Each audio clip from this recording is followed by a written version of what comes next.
We are pleased today to have Manning and Jennifer Brown with us.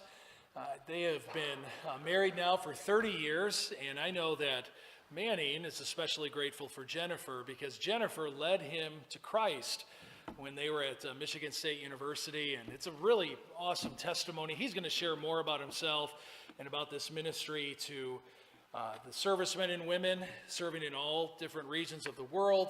Not only that, but in places like hospitals, fire departments, police, and we're grateful for you, brother. Thankful that you're here. Thankful for how God has worked in your life and led you to this position. So why don't you come on up, and may the Lord bless you as you come and share his word with us. Appreciate it. Thank you. Good morning, everybody. Some I saw from the early hour, and it's good to see you back. And those, it's a joy to see those for the first time. And thankfully, me personally, this is my least favorite day of the year. Not Sunday, but daylight savings. I just don't like it. Don't like it at all. But we're through it. And I was just reading that there might be some legislation where they might get rid of it. So it has my vote. That would be great. But thank you for allowing Jennifer and I to come and share with you this morning. It is a joy for us to be here. We've made several trips to Iowa, and we're delighted to be in this part of Iowa as we come and share with you about the chaplaincy ministry. And, a lot of people aren't really familiar with the chaplaincy or even know this aspect, this one ministry that falls under the greater JRBC umbrella of ministries. And so we're here just to share with you this morning what this ministry is. You know, the type of people that you, as a member of the JRBC, are sending out, some of the chaplains, and the amazing work that they're doing everywhere, literally everywhere. So just to share some of that with you. But before I share that, I'm the type of person, I always like to know, who's talking to me, why should I listen to them? And so I just want to share a few minutes and share a little bit about myself, about Jennifer and I. As Pastor mentioned, when Jennifer and I started dating, I was not a Christian, and she made it pretty clear that if we were to continue to date, there was going to have to be some give on my part. And so I was attending church with her, and she led me to the Lord on February 6, 1987. So I remember that day very specifically. And God has blessed me with her through this entire ride. And God continues to use her as partner and friend as we go and share the chaplaincy. So I come from a military family. Both my granddads served in the Navy during World War II. I had a chance to share with one of your members a little bit about their story.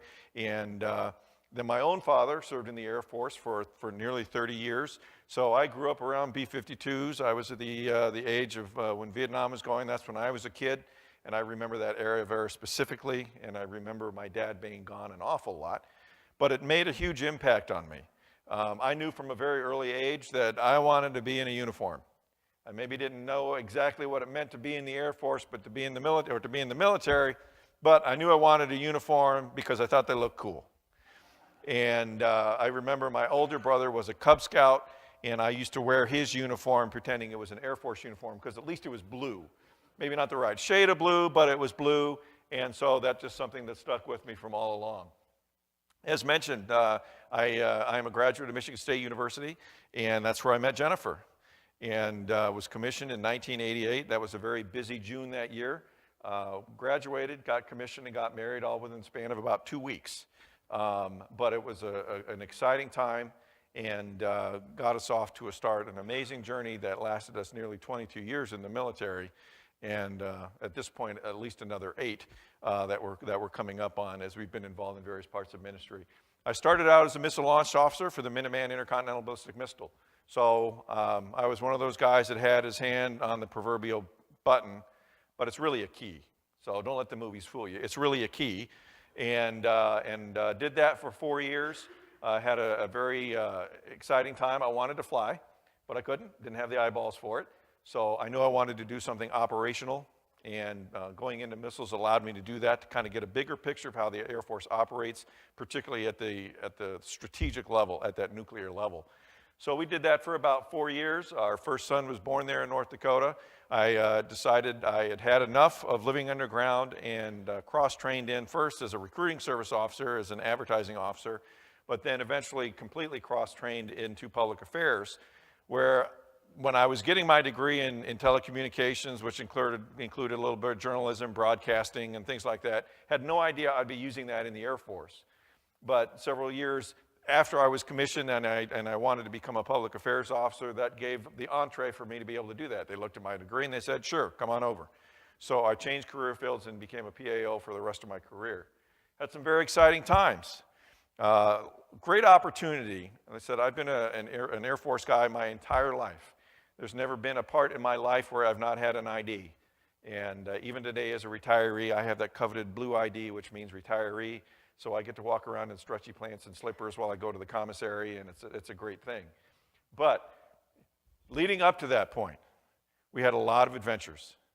My first deployment was to Turkey, Operation Northern Watch in 1999.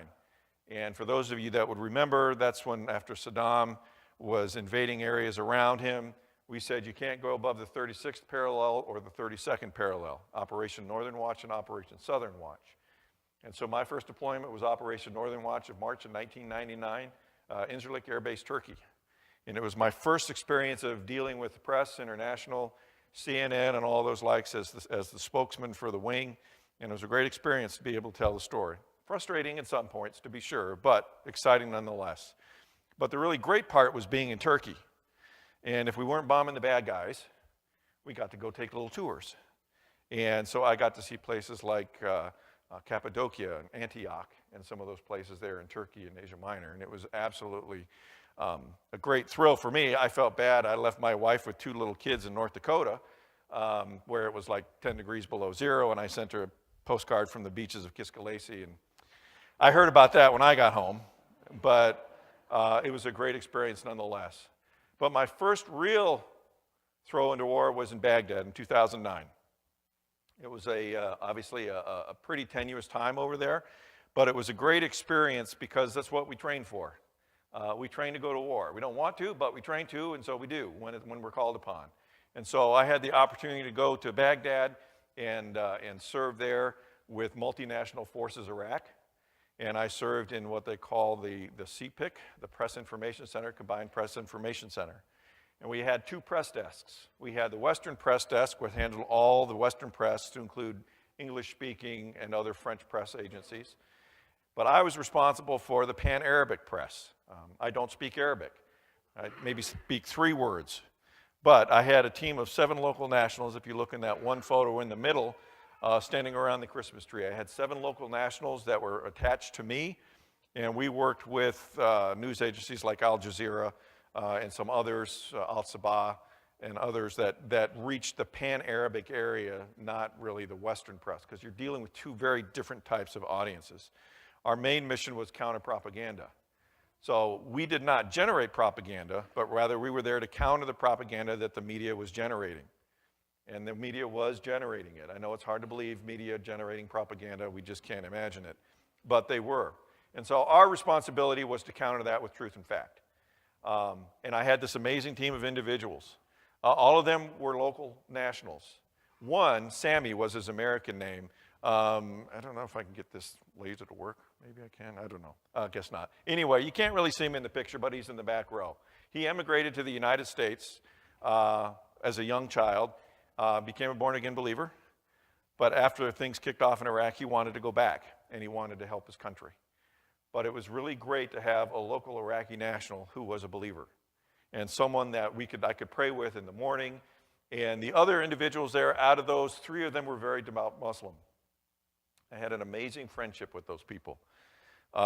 They wanted to talk. The rules of engagement when you're overseas like that is that you cannot actively proselytize. Meaning you can't up and go and give somebody a tract and say, do you know Jesus? But if they come to you and ask you, the door is open. As you can tell in that picture, I was there during Christmas time. And they were fascinated with Christmas, and they wanted to hear about it.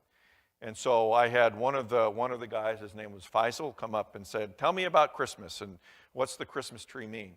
And from there was able to share the gospel. And it was a great opportunity. I don't know if he ever became a Christian, but God gave me an opportunity to plant some seeds, I hope. And it was a really neat opportunity. And the really great thing is they love the whole idea of gift giving. Iraqis are very host-oriented. They want to make you feel comfortable. And so Anahid, she's the one with the red scarf. She was funny. She was a Tikriti, so she was the same tribe as Saddam. But she was great. She loved reading Cosmopolitan magazine.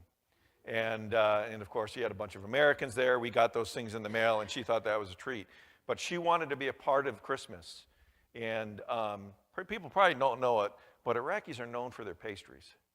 And she brought in at Christmas time this huge plate of baklava, which is the little pastry with the pistachios, and it was amazing. And so it was a great experience to be there. And I tell people what was really great is when I first deployed, this was really my first hoorah deployment. I had my battle rattle, your gear, your guns, everything. And I'd been traveling from Texas to Baghdad. So you fly commercial air to Baltimore. From Baltimore, you pick up military charter aircraft, and then you fly into Ramstein, Germany. From there, you pick up a smaller airplane into Qatar, and then from Qatar into Baghdad. And with each successive plane, it got smaller and noisier and hotter and less comfortable. And by the time we finally landed in Baghdad, I was ready to get off by that airplane, no matter where we were. But it was 130 degrees on the ramp when the back of the 130 popped open, and we had all our gear on. And at that time, we were wearing, of course, the Kevlar helmets. We had our battle rattle was a ceramic, it's called SAPI plates, and they're really heavy, about 30 pounds each, and you got 2 of those on. Not breathable cotton material. It does not shake off the sweat. But I remember getting in our we called it the Steel Dragon. And it was the convoy that took you from BIAP, Baghdad International Airport, down to the palace, which is there in the upper right-hand corner. And, I was so completely jet-lagged and just excited, nervous, whatever, that, you get in this thing, you're in a big bus, it's armored up, and you've got Humvees in front of you, Humvees in back of you, each have a 50 caliber, and the second we're out that gate, that bores a hole, and it just makes its way. And at the time, it was the most dangerous road in the world. It was called Route Irish. And that's where IEDs really started to get their known effects. Thankfully, we made it in, but I remember just being completely overwhelmed, going, what's an Air Force guy doing in a grunt war? Isn't this what the Army guy's supposed to do? But there I was, nonetheless, and ironically attached to an Army unit, and met some really incredible people while I was there. And you get in, you check in, and they give you temporary housing with you and about 250 of your other closest friends in a big tent until they can get you a more permanent hooch. And then about 3 days of that, I got my permanent hooch. And I remember dragging and there's a guy, it's a trailer. It's got 2 beds in it, a bathroom in the middle, and then a trailer with 2 more beds in it. So there's 4 to a unit. And so I get there, and there's a guy sitting there who was going to be my roommate, and he was reading the Bible. And I'm like, this is going to be okay. And then just to top it all off, I got there, I think it was like a Friday, maybe a Thursday, I can't remember. But anyway, that first Sunday, it's my first interaction with chaplains in the field like that. And here we are in one wing of the palace, and it's this big dome, and it's got black stallions painted on it, and got missiles that are firing off to the horizon to kill the Zionists and whoever else. But yet here I am there with chaplains and probably 300 people proclaiming Christ. And I'm like, how cool is this? And it reminded me that there's not a corner that we can't go that God isn't there. And my life verse comes out of 2 Chronicles. It says, for the eyes of the Lord move to and fro throughout the earth, that he may strongly support those whose hearts are completely his. And I was reminded, God was telling me, there's nowhere you can go that I'm not going to be there. Just be faithful. That's all you need to do. Just be faithful. And it was an amazing tour. Had some great opportunities, had some scary opportunities, but nonetheless, I wouldn't regret it in the least. I got to go back to Iraq several years later, just before I retired to Balad Air Base. For those of you who were in the Army, it was LSA Anaconda till the Air Force took it over. And at that point in the war, things were starting to draw down. The forces were coming back in, and it was about 20,000 people. And we had an amazing set of chaplains there, both from the Army and the Air Force, and amazing worship services. Sunday was the only day that we could go without having to wear all of our BDUs, battle dress uniforms. We could wear our PT uniforms. And, Iraq in summer, that's a good thing because it's really hot there. So there we are singing praises, and yes, I was singing, and thankfully there's no audio of it. But we had a good time praising God, and it was a great experience to be able to be there and share. But it was those chaplains, and little did I know at that point, and all the ministering that I was receiving by a chaplain, and my family was receiving by a chaplain, that I would come and eventually be the endorser and director for a chaplaincy ministry that sends chaplains. So I've been on that receiving end. I know how important they are, particularly to our folks that are downrange, but also those who are stateside. So there I was, commissioning day 1988, retirement day 2010. Jennifer's been with me the whole time. And it's just exciting to see how things are going. We have 2 sons, Connor and Austin. Connor is a pilot in the Air Force, and Austin is a Michigan State Trooper. And what's really cool is, one, first and foremost, they both love the Lord, and they both felt a calling to serve their community and their country. So we're very proud of them for that. But the really neat thing is that in Connor's case, out of all the bases he could have gone to, and the number of chaplains that we have sent as a garb, which is only 4 in the Air Force, he got to one of the bases where one of our chaplains are at Herbert Field down in Florida. So that's really cool. And likewise with Austin, out of the 26 posts he could have been assigned to in Michigan, we have 2 Michigan State Police chaplains. And he got to the one of the posts where one of our chaplains are at. So it becomes very personal to Jennifer and I now as parents of an airman and a cop, but to know that they are not only in the hands of a chaplain, but they are in the hands of a sovereign God that's going to take care of them. And we just have to take that parental worry and say, God, you've called them, they're there, we leave it in your hands. But it's great to know that they're getting great care by chaplains that I know personally and have the ability to interact with on an almost daily basis. And probably much to their chagrin, what's my kid up to? But anyway. So let's talk about the biblical precedent for chaplaincy. The idea of having religious people in government positions is not a new idea. You look at Daniel. Daniel is a model for institutional ministry in a secular system, and that's what chaplains do. They're in a secular environment, whether it's in the military, a hospital, or a police car, or wherever. They are serving in a secular environment. But yet they are called by God to be there, to be ministers of the gospel, to have numerous roles in their capacity as chaplains. And that's what I want to talk to you a little bit about today. So Daniel was trained for government service. At a young age, he was taken captive, as we know, by King Nebuchadnezzar. If you look in Daniel chapter 1, and it was during this time that he served in numerous positions while training for government service. His duties were not necessarily spiritual, and he labored among sorcerers and magicians. So he was not necessarily surrounded by other godly people.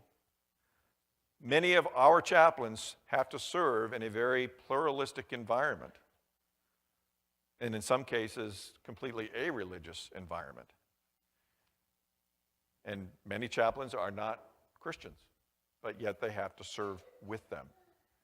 So here Daniel was there serving at the king, but Daniel was known for his spirituality.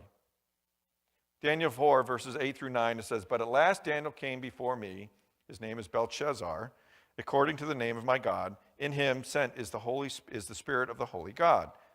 I told the dream before him, saying, Belteshazzar, chief of the magicians, because I know that the Spirit of the Holy God is in you, and no secret troubles you, explain to me the visions of my dream that I have seen and its interpretation."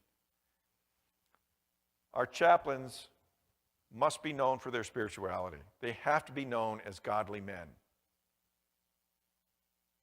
And in Daniel's case, his reputation preceded him. And the king recognized that. Even the queen recognized Daniel's spirituality.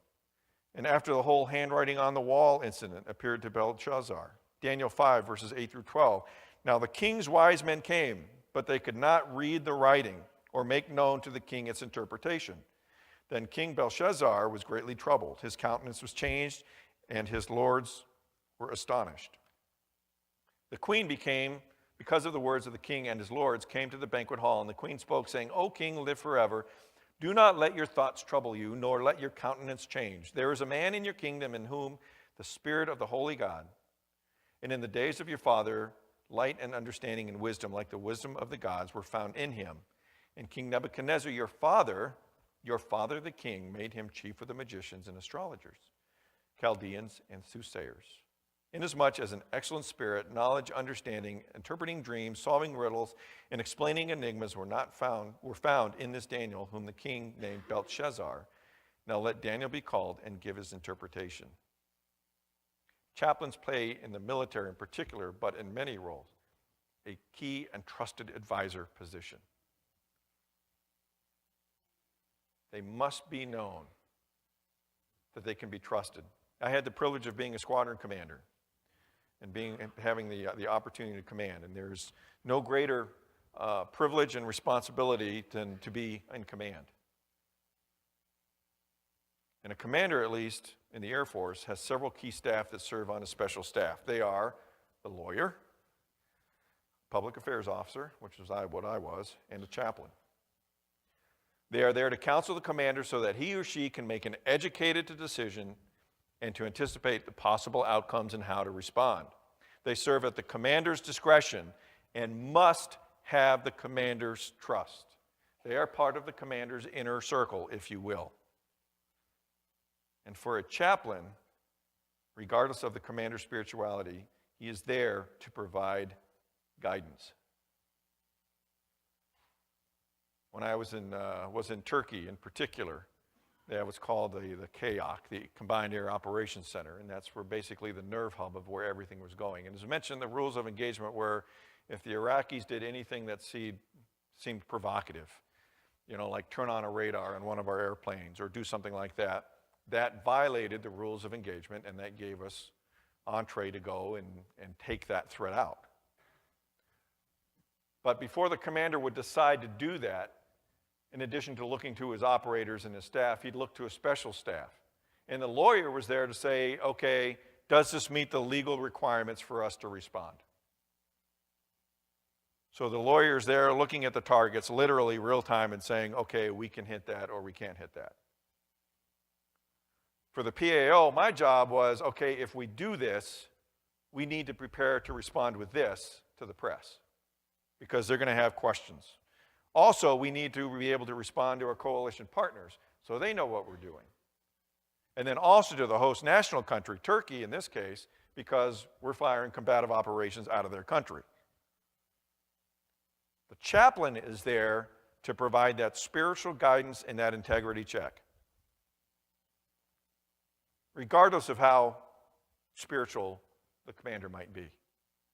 He turns to his chaplain and trusts his chaplain. Is this the moral and ethical thing to do? And chaplains play a very important role at that. So much like Daniel, they're there to advise the king, so to speak. Another hallmark of Daniel's character is his integrity. You look at Daniel chapter 6, starting at verse 3, then this Daniel distinguished himself above the governors and the satraps because an excellent spirit was in him, and the king gave thought to setting him over the whole realm. So the governors and the satraps sought to find some charge against Daniel concerning the kingdom, but they could find none, nor charge no fault, because he was faithful. Nor was there any error or fault found in him. Then these men said, we shall not find any charge against this Daniel unless we find it against him concerning the laws of his God. Now, when Daniel knew the writing was signed, he went home, and in his upper room, with his windows open toward Jerusalem, he knelt down on his knees 3 times that day and prayed and gave thanks before God, as was custom since the early days. Then these men assembled and found Daniel praying, making supplication before his God. Even throughout, Daniel maintained his integrity. And chaplains are there to help set that foundation for integrity, certainly for themselves, but also to help those that he is serving, from the commander on down. Because what happens in Vegas does not stay in Vegas. I don't care what the ad says. So the chaplain is there to maintain that compass, that guidepost. So it's important that when we send our chaplains, we know that they will do that. Joint Publication 1 states, which is Doctrine of the Armed Forces, states that religious affairs are the commander's responsibility and that all military commanders are responsible for religious affairs in their command. So for a chaplain to be effective, his integrity must be above reproach. Whether in the foxhole, the flight line, ship's deck, squad car, or beside the bed in the hospital, Daniel models what an effective chaplain looks like. So let's take a look at the historical roots of the modern chaplaincy. It's not a new idea. If you look in the Old Testament, let's look in Deuteronomy. The Old Testament often refers to priests accompanying troops into battle. Deuteronomy 20, verses 2 through 4. And it shall be when you are come nigh unto the battle, that the priest shall approach and speak unto the people.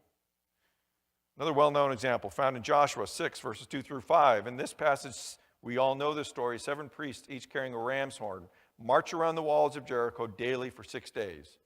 They are followed by other priests carrying the Ark of the Covenant, and finally come the troops.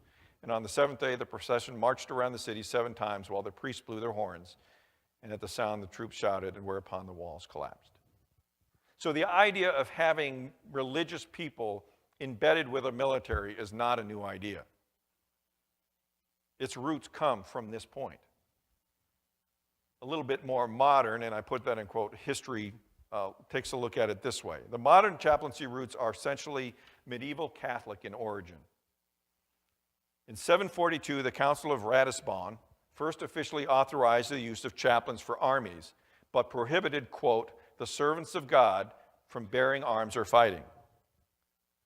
That is still rule today. Chaplains are prohibited from carrying weapons. They are what they call non-combatants. They have an enlisted person that is assigned to them as a chaplain assistant. That chaplain assistant is there to help them both practically with administrative things, but just as importantly, there to protect the chaplain. It is that chaplain's assistant that bears arms on behalf of the chaplain.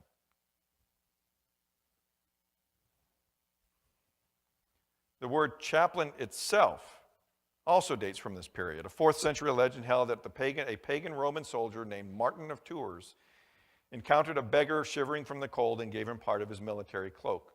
That night, he had a vision of Christ dressed in this cloak, and as a result, Martin was converted to Christianity.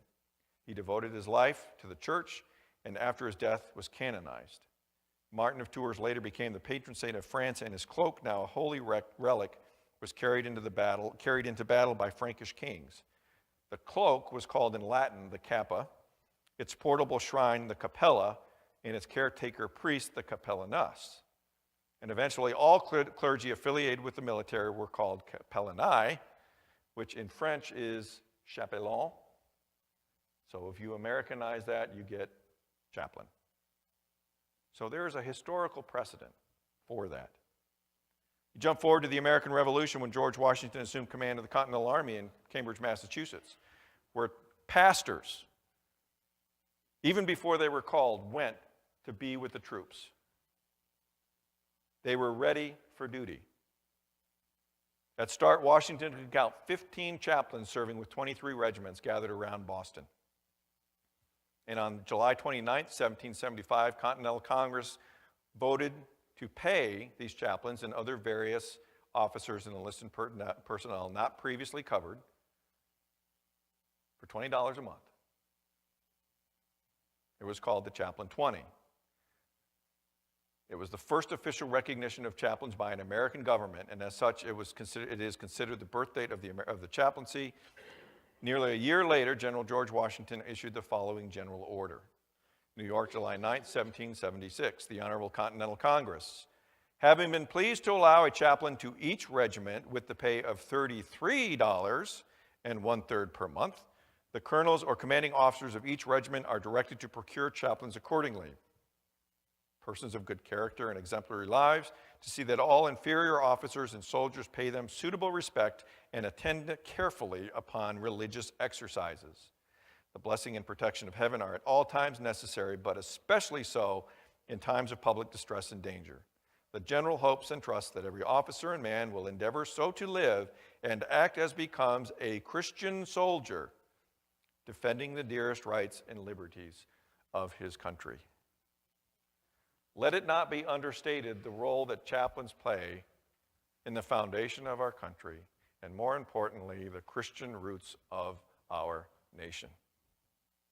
It's being removed from our books, and it's being expunged from history, but history cannot be denied. And your chaplains, their legacy comes from these very early chaplains. So that's why it's so important for Jennifer and I when we come out to share with you, so you know what they're doing, because they represent you. Because you, us collectively, the GRBC, are the ones that are sending them. As mentioned, they are non-combatant officers. They are there to provide for the free exercise, to provide and provide for. Our military chaplains deploy, just like every other soldier, sailor, airman, or Marine. They face the same stresses, they face the same dangers, they face the same challenges as everybody else. But yet they have to be that lighthouse. And it's a big challenge. As mentioned, chaplains, although they're non-combatants, they're officers nonetheless. Trivia time. Why do officers wear their rank on their shoulders and enlisted men wear it on their sleeves? Because the enlisted man is the muscle that makes the military happen, and the officers bear the weight of command and responsibility on their shoulders. So chaplains face those same demands as any other commissioned officer. That's a lot.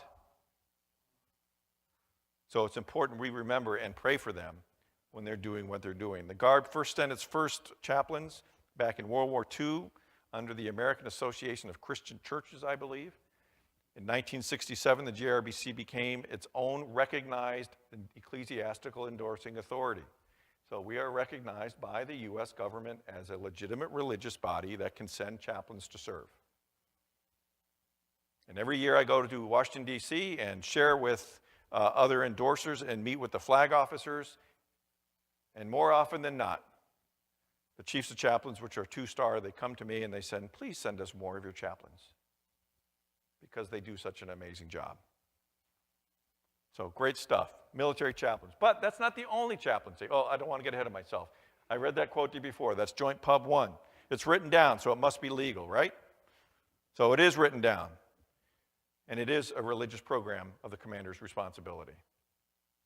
We have institutional chaplains, and these are chaplains that serve in capacities where they are paid by their respective employer. Just like military chaplains are paid by the government, by you as taxpayers, me as a taxpayer. Institutional chaplains are paid by their respective places of employment. We have in the Federal Bureau of Prisons, Veterans Administration, they serve in private hospitals, they serve in businesses and other organizations.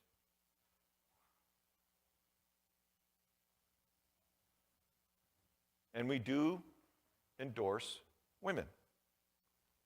Doesn't mean that they're ordained, but you don't have to be ordained to be a chaplain. We have several. We have a woman that serves with prison ministries up in Alaska. We have one lady we've just recently highlighted, Pam Russell. She is a chaplain in the Indiana House. I was just there last week to visit her, and she runs an amazing ministry with another organization, with a chaplaincy organization. She and another individual, and they are there and they minister and hold Bible studies and are there for members of the House of Representatives and the Congress there in Indiana, the state legislature. Very impressive. You can read about it on our webpage, on the GARB site, and you can see what Pam is doing. So there's all sorts of ways that people can get involved in chaplaincy. They minister one-on-one, meeting the spiritual needs through Bible studies, counselings, and the like. We have community service chaplains, and these are typically volunteers. These are chaplains that a lot of them are pastors. Our own pastor at our home church is a chaplain with the Lake in the Hills Police Department. And he goes and he'll ride with them a couple times a month, but is always on call. About 1.5 years ago, we had a very terrible tragedy in that area where a young mother, despondent, killed her children and then killed herself. And the first person they called was the chaplain. Not only for the family, but for the responding officers as well. So a great ministry that he's able to be involved in. They serve in all sorts of areas, but they're there to provide counsel in times of crisis, build relationships. We have chaplains that are serving in prison ministries. One of our prison ministry chaplains, they will have access to 100,000 prisoners this summer, visiting state prisons in Ohio, Kentucky, and Michigan, and Indiana. 100,000 prisoners. Pretty amazing ministry. We have chaplains that serve on sports teams. We have a chaplain that serves on a horseshoe throwing team. You just never know. But the fact of the matter is chaplains have entree where often pastors may not be able to get in. There's something a little less threatening when you say, oh, call the chaplain versus call the pastor. So great opportunities to serve. The role of a chaplain, again, pastoral care and advised leadership. They're there to give stability. They have to be able, as mentioned, to operate in a pluralistic environment. There are nearly 200 different religious entities recognized by the government.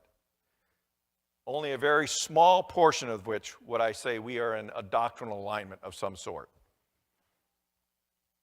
So they have to be able to serve and serve effectively without compromising their own traditions, doctrines, and beliefs.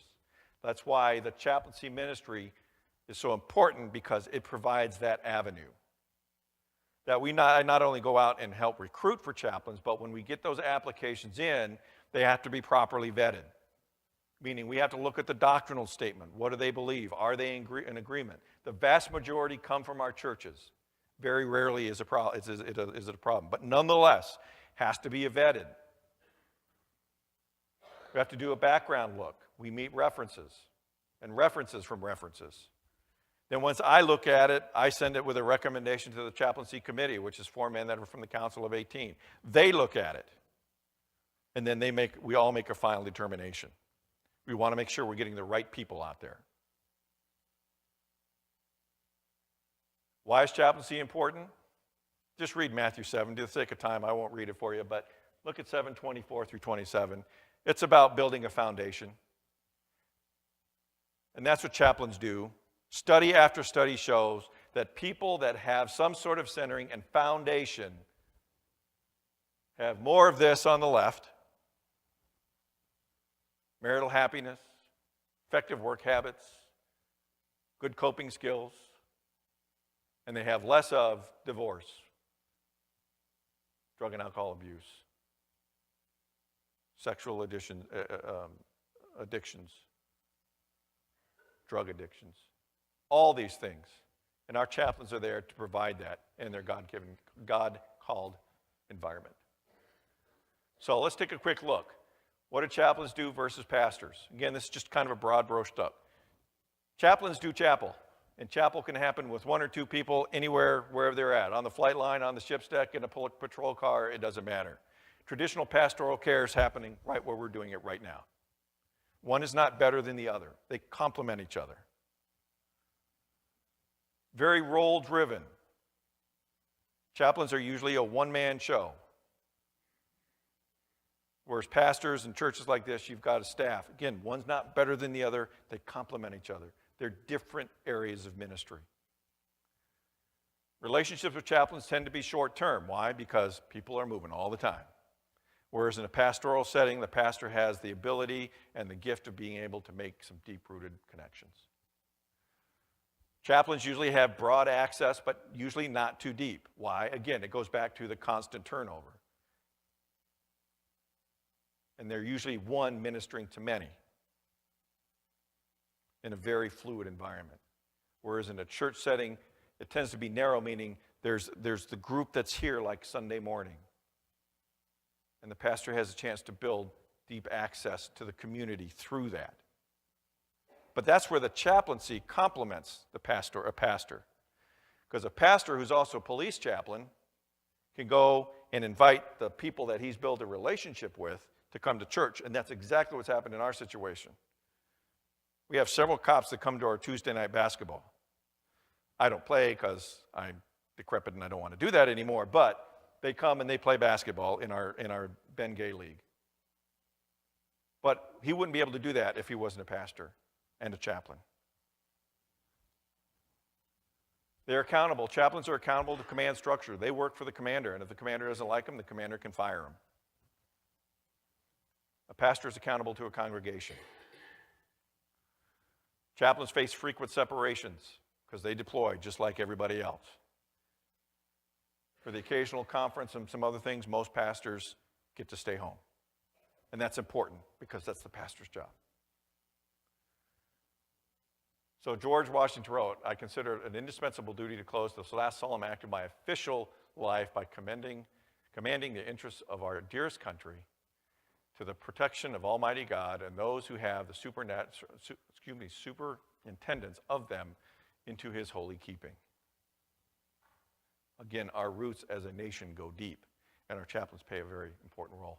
I want to play this for you. This is one of our chaplains, Chaplain Dave Krice, and he is a chaplain with the Air Force Reserve out in Arizona. I'd like to play this for you. Hi, my name is David Krice, and I'm a chaplain here with the 944th Fighter Wing here at Luke Air Force Base in Arizona. My role here as a chaplain is providing the worship opportunities for airmen and their families. What that means is Bible studies, outreach events, activities, back to school bash, whatever it might be. So with this also, then my role is advising leadership and making sure that leadership understands the quality of life and some of the ethical decisions and some of the events around the base and even in deployed settings. So as part of this, one of the great examples of being a General Association Regular Baptist Church chaplains is actually an airman from one of our churches back in Iowa actually has ended up here, and I work with them here. And they're familiar with the churches, and so the connection that they had and people sharing the gospel with them there at the church back in Iowa, they're now here, and I've had opportunities to do Bible study and everything with that. So the association really plays into all the connections across the country. So thank you for supporting your regular Baptist chaplains. We call that a hero shot. That's his hero shot in front of a plane on a stick. But he's just one of many examples of our chaplains serving across the spectrum, doing some amazing things. Thank you for allowing us to be here this morning and share with you.